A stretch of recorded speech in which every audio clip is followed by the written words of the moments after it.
Bismillahirrahmanirrahim. Möminlər içərisində elələri də vardı ki, Allahla bağlamış olduqları əhdi doğrultdular. Onlardan bəzisi öz nəzirlərinə əməl etdilər, şəhid oldular. Bəzisi isə şəhid olmağı gözləməkdədilər. Onlar öz əhdlərində heç bir dəyişiklik etmədilər. Əhzab surəsi ayə 23. Suriyaya getməsi planlaşdırılmışdı. Hətta hava limanına qədər getdi. Amma onu geri qaytardılar, çox kədərləndi. Düşünürdü ki, şəhadət nəsib olmayıb, ona görə də gedə bilməyib. Ən ağır hərbi təlim kurslarını keçmişdi. Amma qardaşı az əvvəl şəhid olduğu üçün onun göndərilməsinə icazə verilmədi. Dostlarını cəbhəyə yola saldığı gündəki ağlamasını hələ də xatırlayıram. Onun səmimi dostları, o cümlədən Cavad Allah Kərəm Suriyaya yollandılar və bir əməliyyatda hamısı şəhid oldu. Salman Əmir Əhmədinin o xəbərə eşidəndən sonra düşdüyü hal təsvir olunmaz idi. Özünü eşq karvanından geri qalmış biri hesab edirdi. Onların ayrılığı ilə gecəsi gündüzü yox idi. Salman şəhidlərin tədbirlərini təşkil etmək üçün canla başla çalışırdı. Nəyi vardısa xərcləyirdi. Dünya onun üçün artıq daralmışdı. Hətta bir dəfə Şəhid Hadi qrupunun ofisinə gəlib, Şəhid Allah Kərəmin xatirə kitabının nəşrini şəxsən izləyib, kömək etməyə çalışdı. Son illərin bütün böhranlarında Bəsidin ilk sıralarında idi və özünü dərhal məscidə çatdırırdı. Qorxu onun üçün tanış bir söz deyildi. O heç vaxt öz-özünə demədi ki, mən ailəliyəm, arvad uşağım var, cəmiyyətdə mövqeyim var, artıq bu işləri bir kənara qoyum. Salmanın atası müqəddəs müdafiə dövrünün qazisi idi. İllər sonra şəhidlər karvanına qoşuldu. Böyük qardaşı Ruhullah Əmr bi Məruf şəhidi kimi tanındı və Salman özü Tehranın fəal bəsicilərindən biri idi. O məsciddə, mədəni və bəsic işlərində fəal olduğu kimi təhsilini də davam etdirdi. Evləndi və 2 oğul atası oldu. Xəstəxanada çalışırdı, amma ürəyində həmişə cihad və şəhadət arzusu daşıyırdı.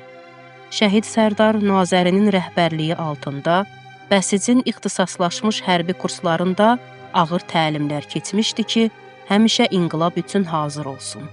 Bütün fitnə fəsadların qarşısında bir neçə dostu ilə birlikdə dayanırdı və onlar üçün qorxu anlayışı yox idi.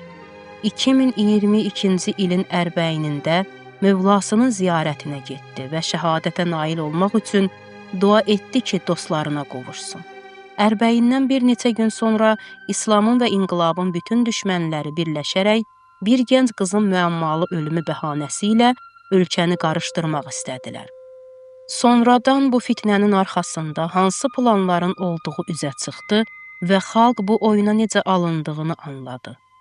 Amma o qarmaqarışıq 1-2 ayda bir neçə bəsici və təhlükəsizlik qüvvəsi cəmiyyətin sakitliyi uğrunda həyatını fəda etdi. O qəhrəmanlardan biri də Salman Əmir Əhmədi idi. Arman Əliverdi, Ruhullah Acəmiyan kimi. Salman bir gecə işdən çıxıb evə gəlmişdi. Amma tezliklə məscidə yollandı. Silahsız halda bəsici dostları ilə birlikdə küçələri bağlayan və qarışıqlıq yaradan insanlara qarşı getdi. Salmanın əxlaqı olduqca gözəl idi. Dəfələrlə görmüşdüm ki, hətta küçə avaraları və cinayətkarlarla da danışır. Onları doğru yola yönəltmək istəyirdi. Onlara yaxınlaşırdı, maneələri aradan qaldırır və küçəni açırdı. Birdən-birə ona qarşı ov tüfəngi qaldırdılar və üzünə atəş açdılar.